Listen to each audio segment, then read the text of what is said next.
जैसे हम लोगों ने IAS 2 इन्वेंट्रीज किया है, ऐसे ही IAS 18 कैसे डील करते हैं रेवेन्यूज से, कि how we can treat our revenues according to international accounting standards. Accounting standards क्या कहते हैं कि हमने रेवेन्यू को कैसे मेजर करना है, कैसे रिकग्नाइज करना है, कैसे ट्रीट करना है।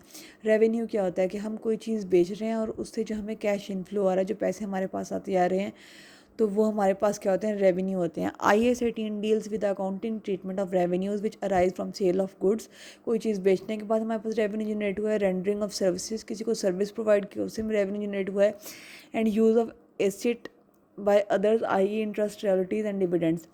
और जैसे किसी ने अगर हमारा इंटेंजिबल एसेट यूज़ किया तो उसके ऊपर जो हमें वो पैसे देता है, रॉयल्टीज पे करते हैं, तो वो जो हमसे पैसे हमारे पास आते हैं वो हमारे पास क्या होते हैं, रेवेन्यूज़ होते हैं। अब जैसे कोई फ्रेंचाइज लेता है तो फ्रेंचाइज का नाम यूज़ करने के आप पैसे देते हैं ना, तो वो भी हमारा रेवेन्यू होता है कि उसने हमारा इंटेंजिबल एसेट यूज़ किया, हमारा नेम यूज़ किया, उसके अगेंस्ट हमें पैसे मिल रहे हैं। रेवेन्यूज़ की डेफिनेशन क्या है कि हमारे पास इनफ्लो आ रहा है पैसों का, inflow of economic benefits arising from ordinary activities. Ordinary activities किसकी होंगी, बिजनेस की होंगी। ऑफ एन एंटिटी, एंटिटी क्या होता है, business entity, debt release in net results in, जिससे क्या होता है कि हमारी इक्विटी इंक्रीज होती है other than contribution from equity holders. Equity side हमारी कैसे इंक्रीज होती है, इक्विटी हमारी ओनर इन्वेस्टमेंट पार्ट होती है ना, दो तरह से इंक्रीज होती है, या हमारी इन्वेस्टमेंट होती है कॉमन स्टॉक प्रेफर्ड स्टॉक, या फिर हमारी रिटेन अर्निंग होती है री इन्वेस्टमेंट, जो प्रॉफिट हम री इन्वेस्ट कर देते हैं। तो उसने कहा है कि सिर्फ इसके रेवेन्यू क्या होते हैं कि हमारे पास पैसे आ रहे हैं, इनफ्लो होता जा रहा है, और उससे हमने मतलब कि कोई भी चीज़ बेचने से, कोई सर्विस प्रोवाइड करने से, या किसी को अपनी इंटेंजिबल एसेट यूज़ करने देने की परमिशन देने से पैसे हमारे पास आ रहे हैं, वो हमारे जो है इक्विटी पोर्शन को इंक्रीज़ कर रहे हैं apart from our own investment. Equity portion को रिटेन अर्निंग की फॉर्म में वो इंक्रीज़ कर रहे हैं। इसके अंदर भी फेयर वैल्यू है। फेयर वैल्यू क्या होती है, the amount at which asset could be exchange and liabilities could be settled.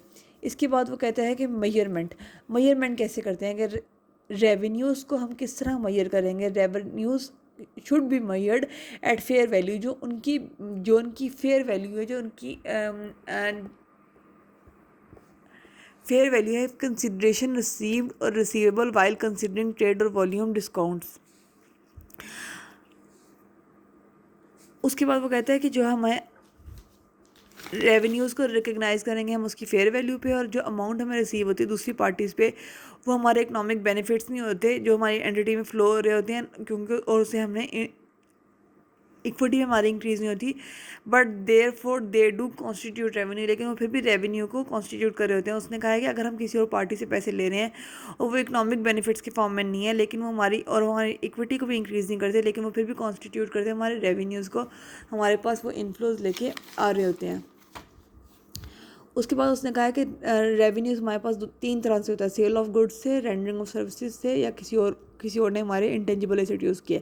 अगर हम गुड्स को सेल करें तब हम रेवेन्यू को कब रिकग्नाइज़ करेंगे, तब हम रिकग्नाइज़ करेंगे कि हमने कोई चीज़ बेची है तो हमने उसके रिस्क एंड रिवॉर्ड, मतलब रिस्क एंड रिवॉर्ड ट्रांसफ़र कर दिए ओनरशिप के, कि entities had transferred risk and reward of ownership, यानी कि अगर हमने नाम ट्रांसफ़र कर दिया, अब चाहे वो टूटे, चाहे वो फूटे, चाहे वो महंगी हो, चाहे वो सस्ती हो, उसके लिए उसका नया ओनर रिस्पॉन्सिबल है।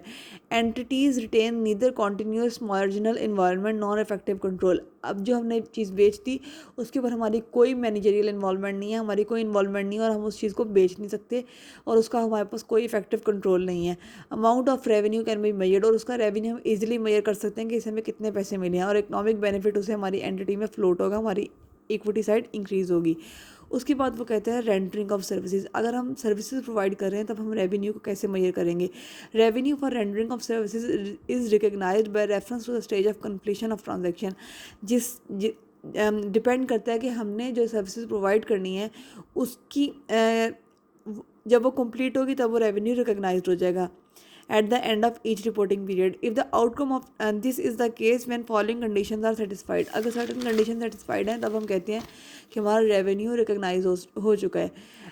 अगर हमने किसी को सर्विस प्रोवाइड कर रहे हैं, डॉक्टर है किसी को सर्विस प्रोवाइड कर रहा है, तो हम कहते हैं कि उसकी जितनी भी फीस है वो मेजरेबल है, मतलब हमें अमाउंट हम मेजर कर सकते हैं। कंसल्टेशन अगर हम किसी को सर्विसेज प्रोवाइड कर रहे हैं तो उसके भी हम पैसे मेजर कर सकते हैं कि हमें कितने मिलने हैं।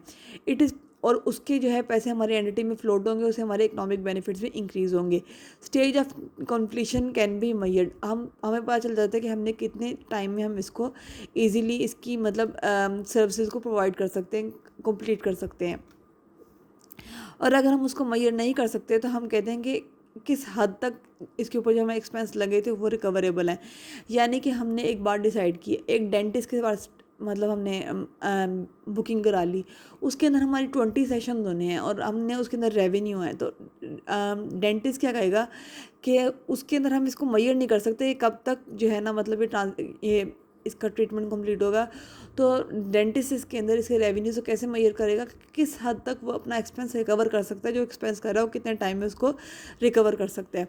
अब ये होगी दो बातें। और तीसरी बात क्या थी, interest, royalties and dividends. Interest, royalties and dividends क्या होती हैं कि हम अपना नाम इस्तेमाल करने के लिए, हमारे इंटेंजिबल एसेट्स क्या होते हैं जिनकी फिजिकल एग्जिस्टेंस नहीं होती, जैसे कॉपी राइट्स, कि हमने कोई बुक पब्लिश कराई है उसको कॉपी करने का राइट किसी को दे देते हैं। लोगो, कंपनीज़ लोगो अपने यूज़ करती हैं, और मतलब फ्रेंचाइज होती हैं।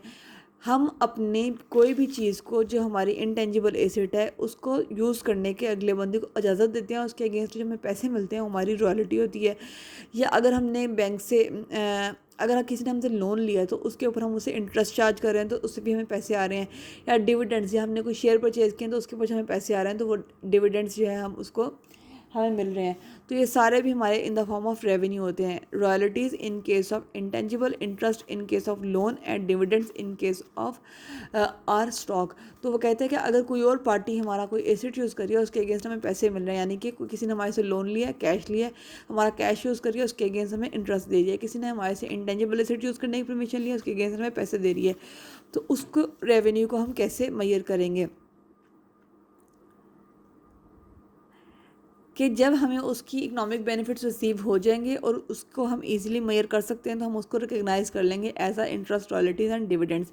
इंटरेस्ट को हम इफेक्टिव इंटरेस्ट मेथड हमारे पास नेक्स्ट स्टैंडर्ड में आता है, उसके थ्रू हम मेजर करते हैं। Royalties should be recognised on accrual basis. Accrual क्या होती है कि एडवांस पेमेंट होती है, पैसे हम मतलब काम हम यूज़ करने की परमिशन बाद में देते हैं। Dividend should be recognise when share holder right to receive payment, कि जिस टाइम उसके शेयर होल्डर इस पेमेंट को रिसीव कर लेंगे तो डिविडेंड को हम तब इसको रिकग्नाइज कर लेंगे। तो ये था हमारा IAS 18 रेवेन्यूज़।